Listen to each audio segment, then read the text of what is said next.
Welcome students, today's class for class 10 chapter 5 कर रहे हैं हम। एक्सरसाइज 5.3 एपी समांतर श्रेणियां।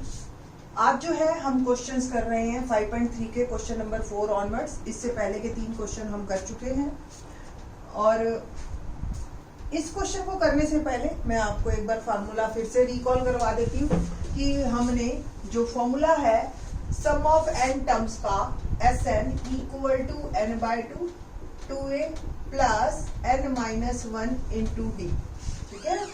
या एक और फार्मूला है इसका n bye 2 a plus an, ठीक है ना। आपकी मर्जी है, आप इन दोनों में से, या मर्जी भी नहीं कह सकते हम, एज पर आवर रिक्वायरमेंट ऐसा कह सकते हैं हम कि जैसी जैसी हमारी जरूरत होगी वैसे वैसे हम उस फार्मूले को यूज करते हैं।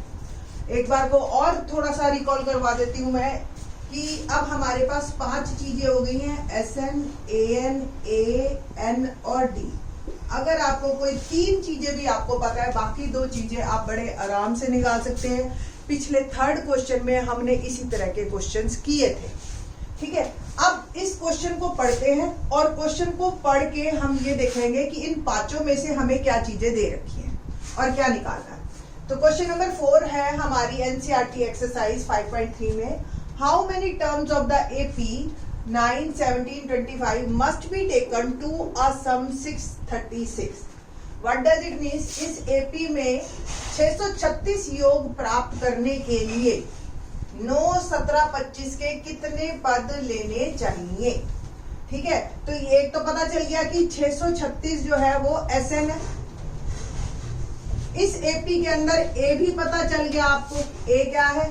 9 है ना, प्रथम पद। और डी क्या है? Difference, common difference 17 minus 9 equal to 8। ये भी हमें दे रखा, 3 चीजें दे रही। और उसने क्या पूछा है कि कितने पद लेने चाहिए। It means how many terms, यानी कि n we have to find. बस सिंपल, पहले वाले फार्मूला काम आ जाएगा, दूसरे की जरूरत ही नहीं। तो Sn equal to n bye 2 2a plus n minus 1 into d. अब जो जो चीज हमें दे रखी है उसकी जगह हम वैल्यू पुट कर देंगे और जो जो चीज हमें निकालनी है उसकी जगह वही सेम रखेंगे। तो Sn हमें दे रखा है 636, n हमें निकालना है, a हमें दे रखा है 9 और n we have to find and d is 8। BODMAS का रूल हर जगह फॉलो करना है हमने। तो 636 equal to n bye 2 2 9 18 plus bracket खोलिए 8n माइनस 8, ठीक है। तो 636 इक्वल टू n बाय 2 और 18 में से 8 गया 10 प्लस 8n, ठीक है ना। नाउ अब क्या करें हम, इस 2 को उधर भेज दें क्रॉस मल्टीप्लीकेशन में। तो 636 इंटू 2 इक्वल टू n और 10 प्लस 8n। तो इसको मल्टीप्लाई करते हैं, 2 6 12 1 6 और 7 और 12। इस ब्रैकेट को खोलिए आप, 10n प्लस 8n स्क्वायर। 1272 को भी इधर लेके आइए और इसको थोड़ा सा रीशफलिंग करके लिखते हैं। देखो 8n स्क्वायर पहले, 10n और इसको भी ले आइए 1272। चाहे बराबर 0 इधर लिखो चाहे इधर लिखो, एक ही बात है, ठीक है। अब देखो सारी टर्म्स 2 से कट रही हैं तो इसको थोड़ा सा छोटा बना देते हैं हम। तो 2 से काटते हैं सारे को, 4n square plus 5n minus फिर से 636, 2 से भाग करेंगे। अब 5 के ऐसे फैक्टर कीजिए कि 636 इंटू 4 ये आए आपके पास। करते हैं मल्टीप्लाई, 4 6 24 2 4 3 12 और 2 1 24 और 5 2 5 4 5 के ऐसे फैक्टर करो कि हमारे पास प्रोडक्ट में यानी कि मल्टीप्लाई करके वो 2 नंबर जिनका 2544 हो। सोचे तो सोचने में हम कैसे सोचेंगे इसको, सबसे पहले मैं थोड़ा बड़ा नंबर लेती हूँ जिसमें 0 आए, जैसे 30 और 25, ठीक है। तो ये तो 750 आ गया, बहुत पीछे है। तो सीधा जंप मारते हैं हम 60 और 55, डबल कर देती उठा करते हैं। देखिए जी 6 5 30, 30 और 3, ये हम काफी आगे चले गए, तो थोड़ा सा पीछे चले जाते हैं। 50 और 45 कर लेती हूँ। 5 5 25 और 2 5 4 20 और 2 22। अब थोड़ा सा करीब है, थोड़ा सा आगे जाना है, यानी कि 15 आगे मैं ऐड करती हूँ। 53 और इधर लिखा मैंने 48, दोनों के बीच में डिफरेंस देखो 5 का है ना। और ये 5 के डिफरेंस के बाद हम क्या करेंगे, मल्टीप्लाई। और हम एक यूनिट प्लेस को जरूर देख के चलते हैं। देखो यहाँ पे 4 है तो 3 8 24, 4 आना चाहिए। ठीक, चलिए जी मल्टीप्लाई करते हैं। 8 3 24, 2 8 5 40 और 2 42, 4 3 12, 1 4 5 20 और 1 20, 4 4 ओ एग्जैक्टली सेम आ गया। ठीक है, ऑलमोस्ट मिल भी जाता है इसी तरीके से हमें।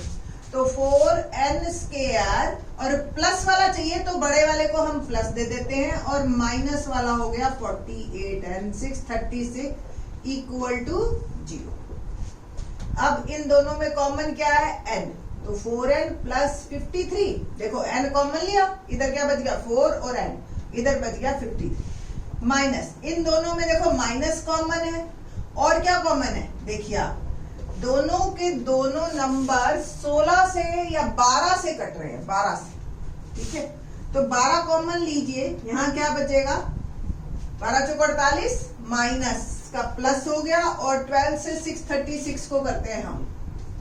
ठीक है, पहले काट ही देती हूँ 4 से, और 3 12 और 4 1 4 5 4 9 36, 3 से इसको काटिए, 3 5 15, 3 3 53। ठीक है जी, देखो सेम आ गया, ब्रैकेट टर्म सेम है, इट मीन्स हमारे फैक्टर सेम। अब दो फैक्टर बन गए, 4n प्लस 53 कॉमन लीजिए, और यहाँ क्या बचा n, और यहाँ बचा 12 बराबर 0। अब किन्हीं भी दो का प्रोडक्ट 0, यानी कि दो का गुणनफल, तो पक्का एक 0 होता ही होता है ना। तो एक 0 कंफर्म है। 4n प्लस 53 इक्वल टू 0 और n माइनस 12 0।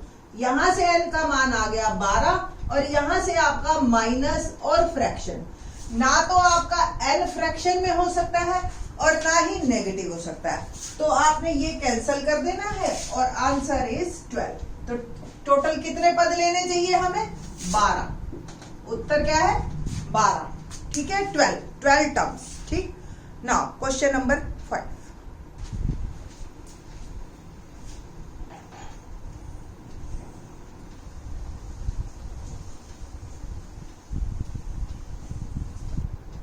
क्वेश्चन 5 देखते हैं। किसी एपी का प्रथम पद 5, अंतिम पद 45 और योग 400 है। पदों की संख्या और सारवंतर ज्ञात कीजिए। बिल्कुल सीधा सीधा दे रखा है, इसमें कुछ भी सोचना नहीं है। The first term is 5, last term is 45, यानी कि an है ना, और सम is 400 sm। Find the number of terms and common difference. आपको 5 में से मैंने आपको बताया था, कोई भी 3 चीजें अगर आपको दे रखी हैं, आप बाकी 2 चीजें निकाल सकते हैं। अलग अलग बुक्स में आपको अलग अलग मिलेगा, बट इसमें ना सबसे ज्यादा हेल्पफुल ये वाला फार्मूला रहता है। देखो इस फार्मूले के अकॉर्डिंग Sn आपको पता है, A पता है, An पता है, आप पहले सीधा n निकालिए, और फिर n आ जाएगा तो d भी बड़े आराम से आ जाएगा। तो दोनों तरीके हैं, आप देखते हैं कैसे करेंगे। तो Sn equal to n/2 A plus an। Sn दे रखा है मेरे को 400, n निकालना है, A 5 है और an 45। ठीक है जी, तो 400 n/2 और 45 प्लस 5 कितना हुआ 50। तो ये मल्टीप्लाई कर दीजिए 25, तो 400 आ गया 25n 25n। तो n क्या आ जाएगा आपके पास 400 डिवाइड बाय 25, और यहां से देखिए n आपका कितना इजीली आ गया। पहले 5 से कट कर दो अगर आपको थोड़ा मुश्किल लगता है, तो n इज 16, तो n 16 आ गया। नाउ d निकालने के लिए आप an के फार्मूले पे चले जाओ। an का फार्मूला याद है ना, a plus n minus 1 into D. an दे रखा है 45, a दे रखा है 5, एन हमने अभी निकाला है 16, टी हमें निकालना है। तो 45 माइनस 5, इस 5 को पहले उधर लेके जाइए और ब्रैकेट को सॉल्व कीजिए। तो 16 माइनस 1 15d, ठीक है। 45 में से 5 गए 40 और ये 15d, ठीक है। तो d निकालने के लिए क्या करेंगे, 15 से डिवाइड किया आपने, 5 से आप करिए इसको, तो 5 8 जा 5 3 जा 8/3 आपका आ गया d और n आ गया 16। तो अगर ये फॉर्मूला आप लगाते हो तो ये आसान पड़ता है, अदरवाइज आप कोई जरूरत नहीं है। n और d में एक इक्वेशन आती, फिर यहां से भी n और d में इक्वेशन आती, तो वो लेंदी पड़ता है, ठीक है। Now C question number 6। Question number 6 देखते हैं। The first and last term of an AP are 17 and 350 रिस्पेक्टिवली। If the common difference is 9, how many terms are there and what's their sum. किसी एपी के प्रथम और अंतिम पद 17 और 350 है। तो प्रथम पद 17 यानी कि ए एन 350, अंतिम पद 350 है, तो ए एन हो गया।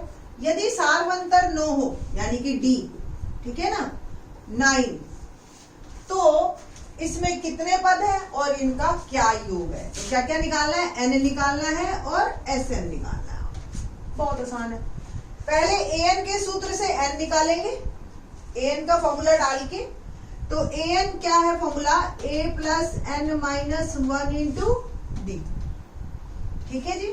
तो ए एन में हमने डाला 350 ए एन, ए 17, एन भी निकालना है और डी है 9, बस सिंपल। आप ब्रैकेट को खोल दीजिए, 17 प्लस 9 से मैं मल्टीप्लाई कर रही हूं, 9n माइनस 9, तो 350, 17 में से 9 गए, बोलो जी 8 प्लस 9n। अब 8 को उधर जाके सब्ट्रैक्ट कर दीजिए, 350 में से 8 गए 342, और n क्या हो जाएगा 342 बटा 9, ठीक। और हम 9 से इसको करते हैं, 9 से इसको काटिए, 9 से सीधा कट जाएगा, 9 3 27 और 7 72, 9 8 72। तो n जो है मेरा आ गया 38। अब n की वैल्यू आ गई है हमारी, हमने निकालना क्या, Sn, सिंपल। तो Sn क्या फॉर्मूला है, आपके पास 2 फॉर्मूले हैं, आप जो मर्जी लीजिए। ये वाला छोटा है, इसको यूज करूंगी मैं, मेरे पास बाकी सब चीजें हैं, दैट्स व्हाई। तो n है 38/2 और a क्या है 17, an क्या है 350। इसको चाहे यहीं पे काट दीजिए 19, और इसको आप मल्टीप्लाई कीजिए तो 367। 367 को हम 19 से गुना करेंगे। 19 का टेबल अगर आपको याद हो तो वेल एंड गुड, नहीं तो 9 और 1 से कर लो। 9 7 63, 6 9 6 54 और 6 60, 6 9 3 27 और 6 33, और 1 से किया 3 7 9 6, तो 6 9 7 3 इज आवर आंसर। तो ये जो है आपका इस तरीके से आपका सम हो जाता है। आसान है मेरे हिसाब से, बहुत ज्यादा मुश्किल नहीं है। होप सो आपको समझ आए होंगे। बाकी के question in the next lecture. Thanks.